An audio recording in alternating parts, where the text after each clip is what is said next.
Here's the soul scoop. Oh, this one freaking stuff. I'm so more to keep.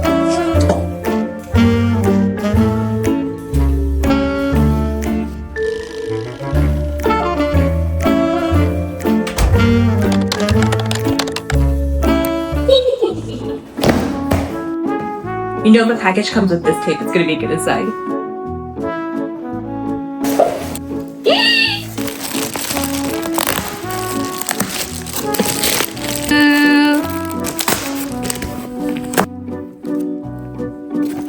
Ugh, the cutest.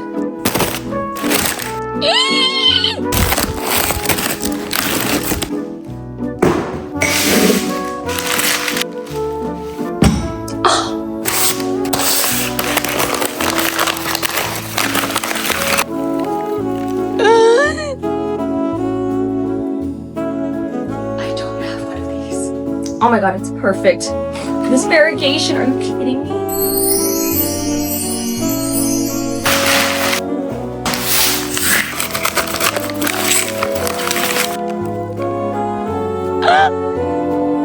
It's pink, it's pink, it's pink, it's pink.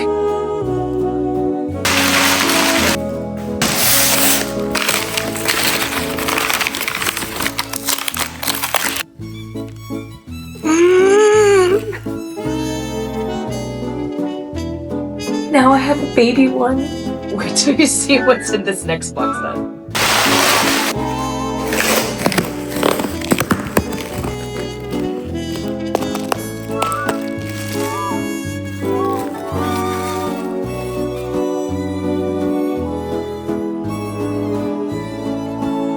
Now I have 3 caramel marbles.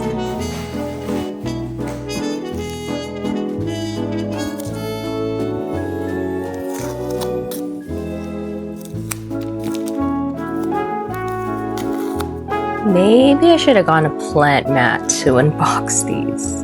But look at this. 2,000 years later. This is why I never get anything done. Ew. I should have done this on the hardwood floor downstairs. It's wet soil. Time to drag the vacuum back upstairs.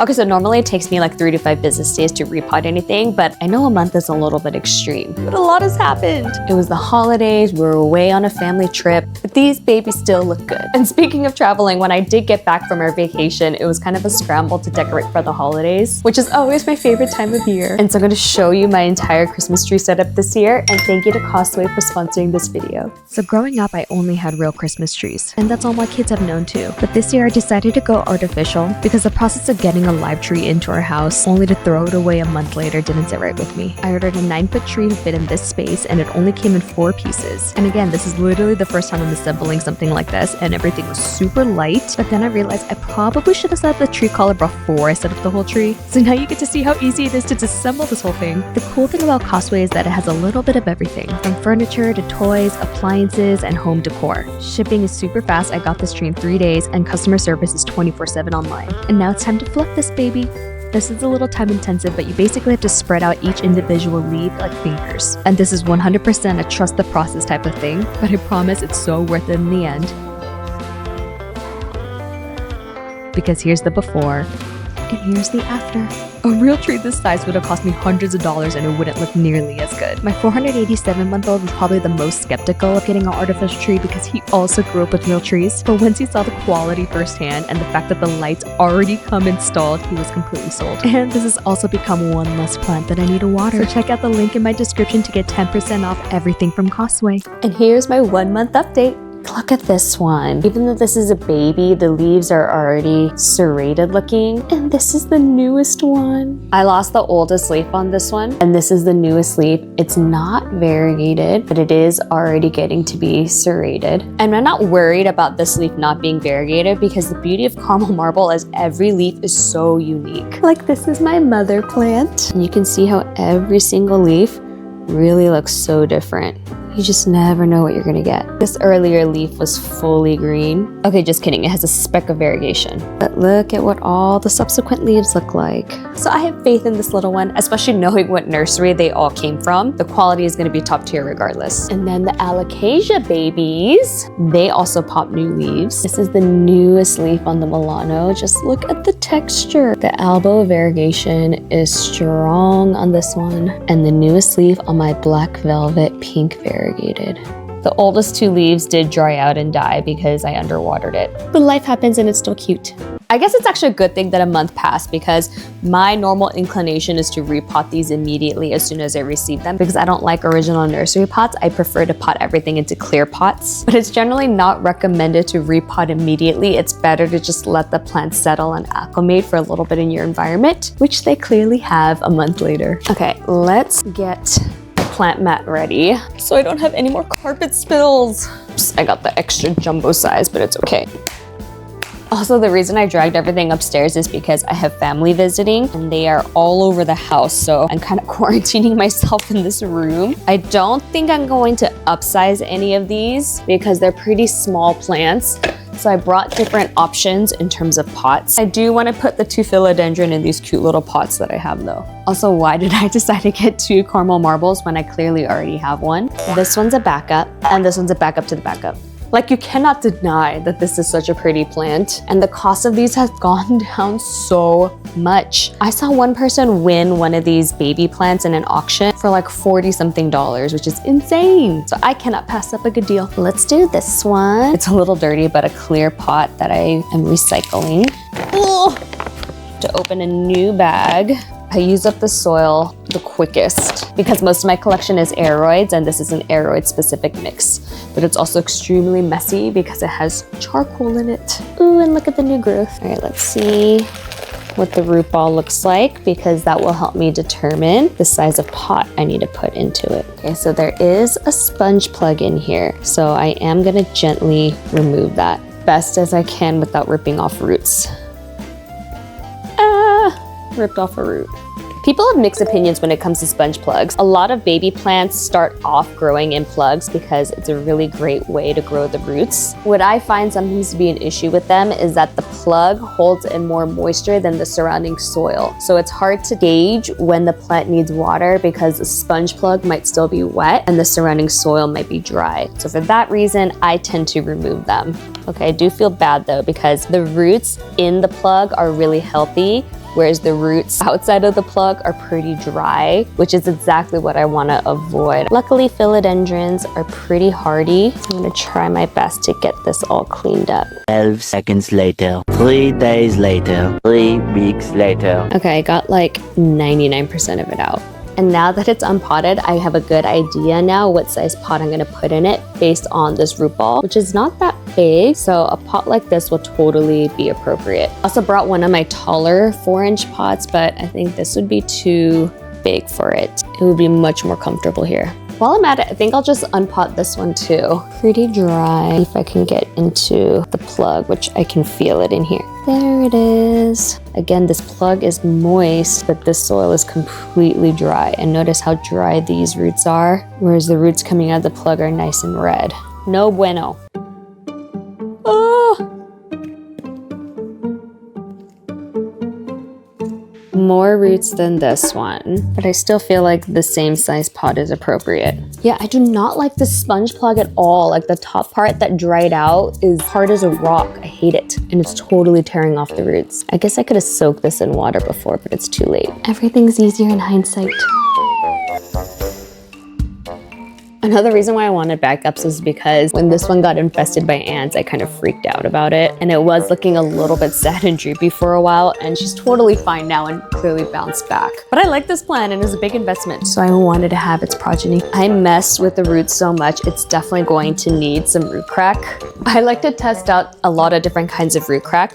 This is a new one I haven't tried before, and it looks a little bit different from typical root crack that I use because it's just like little balls. And all the other root crack I've used has been like a powdery substance. And what this contains is active, live, beneficial fungi that helps prevent transplant shock and boost the root's ability to take in nutrients from its surrounding environment.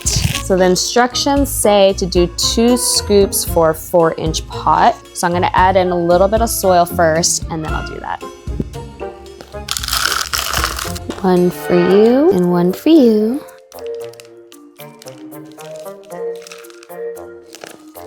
And the main reason I like clear pots is because I can tell when the soil is dry, and I can also observe the root growth. And let's move on to the alocasias. All right, I should trim off these dead leaves though. The thing about going on vacation is you never really know what to expect when you come back to your plants. But I kept these in my greenhouse, so they weren't too dried out. I hope these aren't in a plug, although I can't imagine they would be.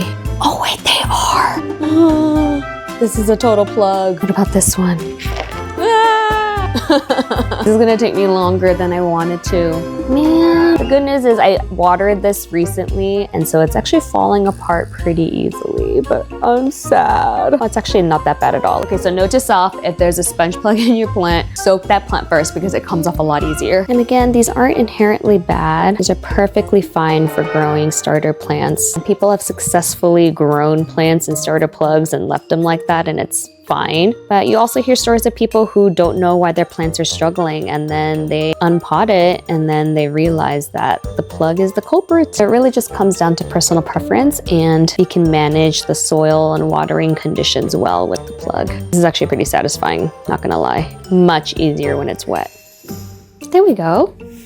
Okay, this is so much easier. Something crazy that happened on our vacation was I was in a public restroom with my daughter, and I went to flush the toilet with my shoe, and the shoe fell in the toilet. And I had to fish my shoe out. I hobbled over to the sink and I rinsed it, but I still had to put it on my foot.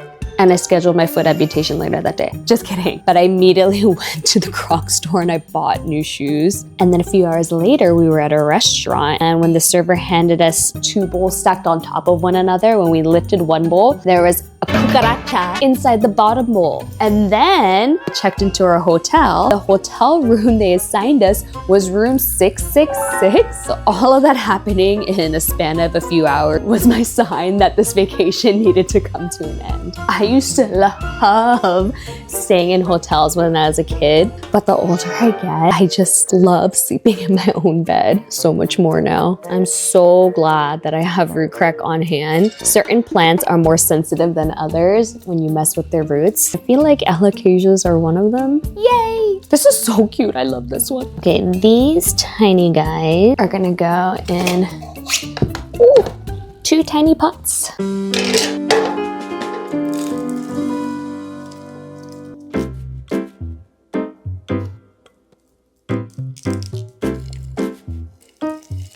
No comparison with these pots. So much better. Look how clearly you can see the roots. It's so dirty here. Okay, now I'm gonna make my nutrient concoction. There's literally soil all over my bedroom.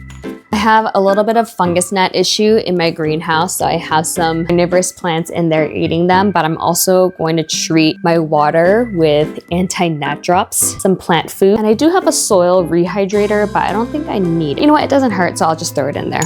Bad scientist vibes here. Plant food and anti-gnat drops. No idea where the lid is, so I'm just using a stake to stir it all together. That foaminess is coming from the soil rehydrator. I watered it from the top, but I'm gonna let it soak in from the bottom as well, so it's fully saturated.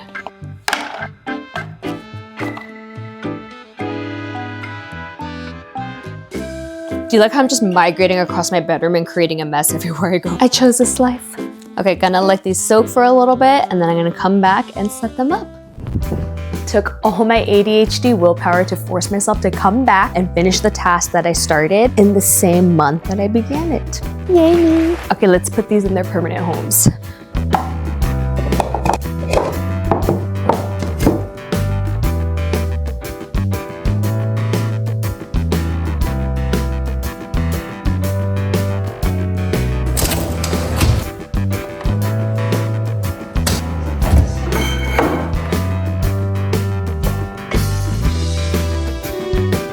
So the 2 Alocasias are inside my greenhouse in high humidity and a grow light for 12 hours a day. And the progeny of this one are also under grow lights, but in ambient humidity downstairs. And hopefully sooner than later, I'll have 3 fully mature Philodendron Caramel Marble.